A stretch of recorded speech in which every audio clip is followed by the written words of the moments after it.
Salut à tous et à toutes, c'est Simon. On se retrouve pour une nouvelle vidéo.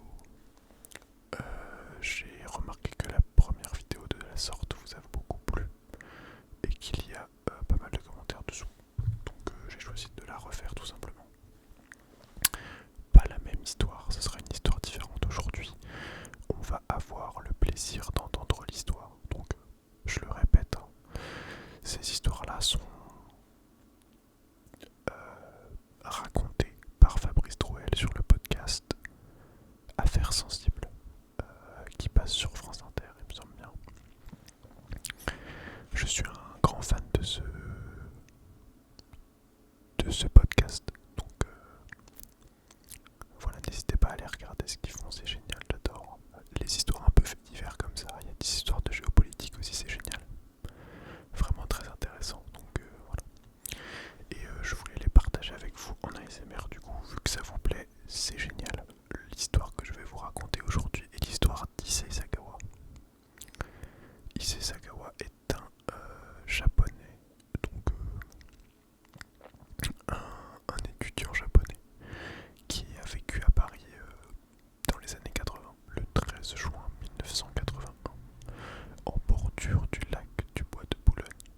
Il est environ 21h. La soirée est douce.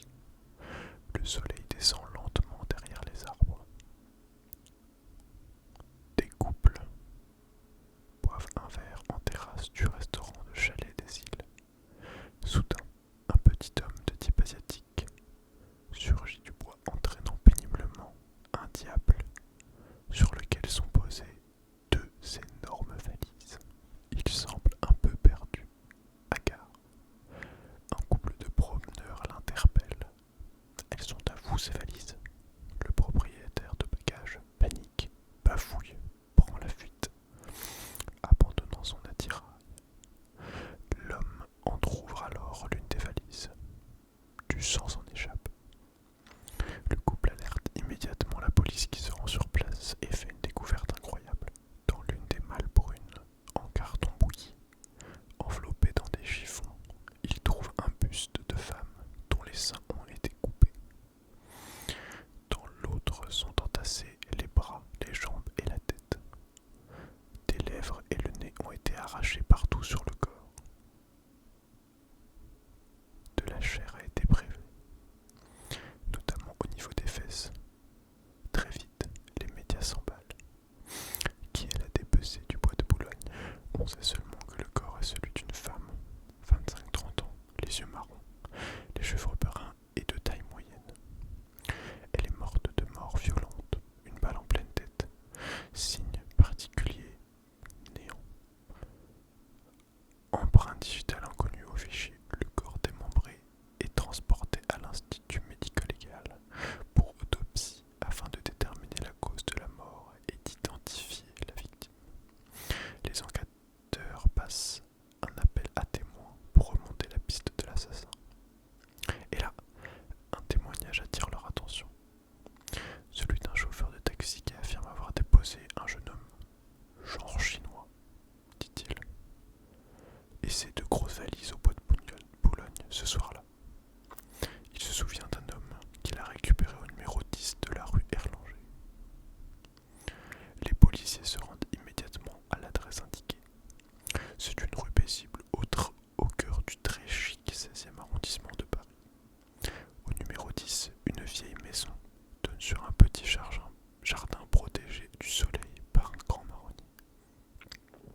sang se répand sur la moquette.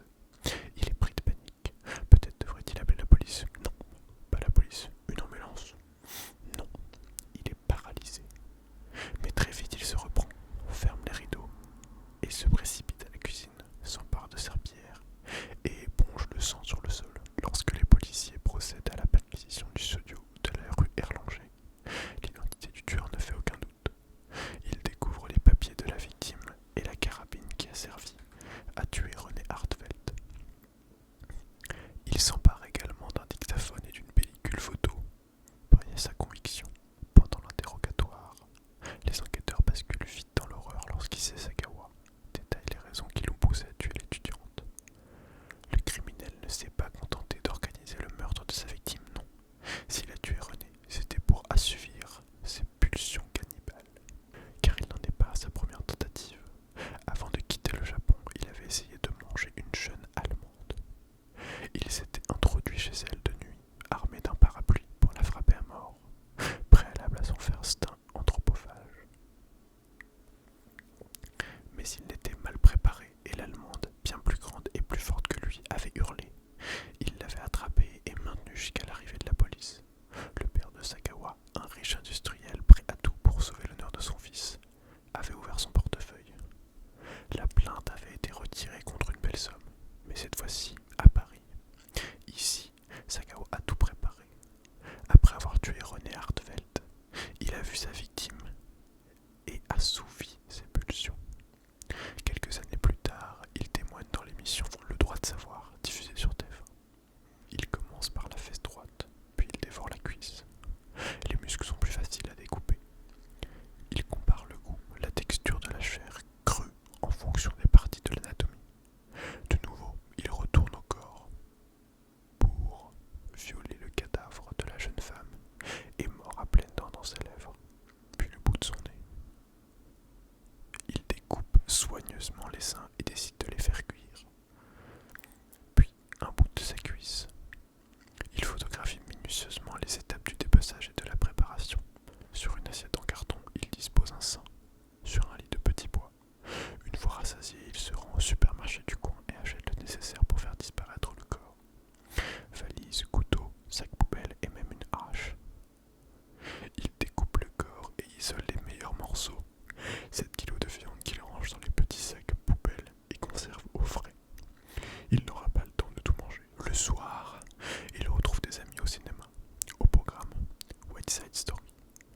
René devait être là. Elle devait faire partie de la partie ce soir-là. Après la séance, il rentre directement chez lui pour terminer le dépeçage car il faut faire vite, c'est l'été. Des mouchons commençaient à recouvrir le visage atrophié de la jeune femme. Pendant 3 jours, le cannibale dévore les restes de sa victime. Enfin, Sagawa décide de se débarrasser des restes avant la décomposition. Plus de 48 heures après son crime, il répartit dans les 2 valises les membres, le tronc, la tête et les restes qu'il juge non comestibles. Puis, il commande un taxi pour le bois de Boulogne. Sur le chemin du retour, il sait que l'épisode des valises est un échec. Il n'a pas réussi à faire disparaître le corps. Il va être arrêté. Ce n'est plus qu'une question d'heures ou de jours. Sagawa décide alors de s'offrir un dernier repas, plus léger celui-là. Il commande une salade niçoise dans un restaurant des Champs-Élysées. Épuisé, il a perdu l'appétit. Mais le lendemain, il jette les vêtements de la victime dans une poubelle, toujours sur les champs. C'est dimanche, quelques jours avant la fête de la musique, il fait tout. Sur le Pont Neuf, un orchestre joue la 6e symphonie de Beethoven. Le japonais répartit les armes du crime dans la Seine, d'un pont à l'autre de Paris. Les couteaux au Pont Neuf, la hache au Pont Saint-Michel. C'est encore un beau coucher de soleil sur le fleuve ce soir. Sagawa abandonne la montre de René sur la balustrade du Pont Saint-Michel. Pendant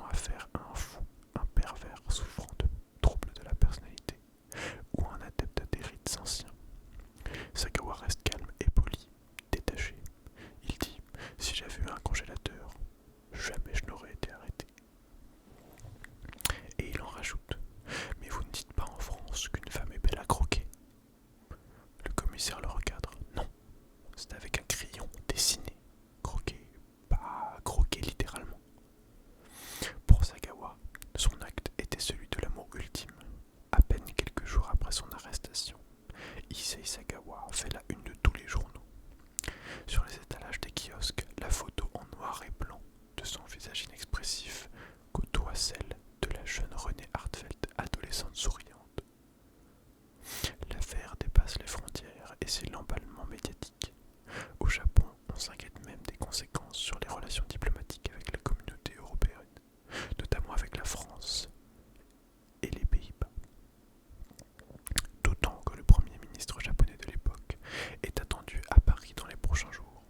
De son côté, la famille Hartfeldt est effondrée. Les parents de la jeune néerlandaise, inquiets de ne pas avoir de nouvelles de leur fille pendant plusieurs jours, ont appris la terrible nouvelle, l'épouvantable drame. Abasourdis, ils n'ont pas la force de se rendre en France pour le moment.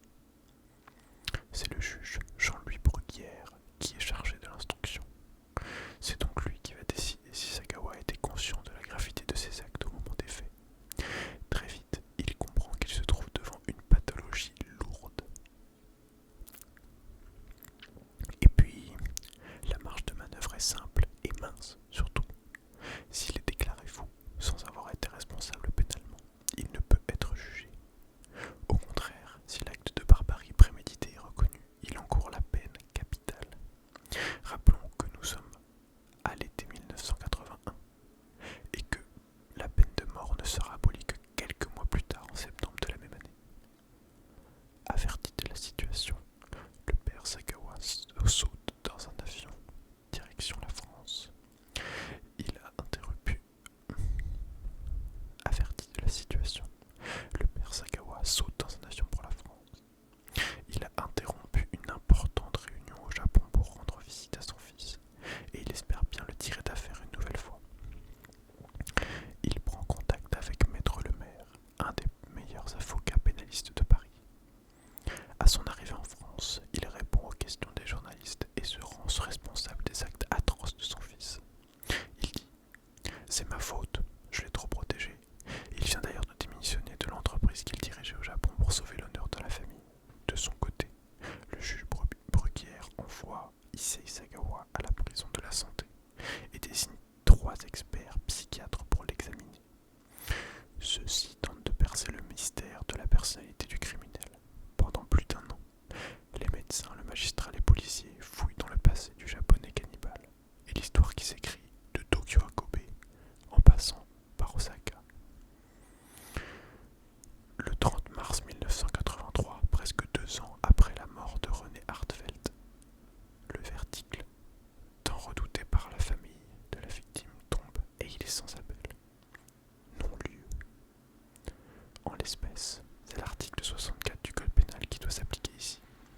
Sagawa est fou et ne peut être jugé. Il doit donc être soigné. Alors il est interné à l'hôpital de Villejuif et placé dans une unité réservée aux fous dangereux. Le 21 mai 1984, Issei Sagawa est libéré. Il s'envole vers le Japon. Il est placé à l'hôpital psychiatrique de Tokyo, le meilleur établissement du pays. Et au mois d'août 1985, il quitte l'hôpital. Pour les psychiatres japonais, il n'est pas fou. 4 ans après son crime à Paris, le cannibale japonais est donc libéré sans autre forme de procès. Aux Pays-Bas, la famille ne se remet pas de la libération du meurtrier de leur fille, d'autant plus que l'homme est devenu une star au Japon. Oui, il a publié ses mémoires dans lesquels il décrit son crime, et le livre est un succès. Issei Sagawa est invité sur tous les plateaux de télé et ses conférences font salle comble. Pire, il se lance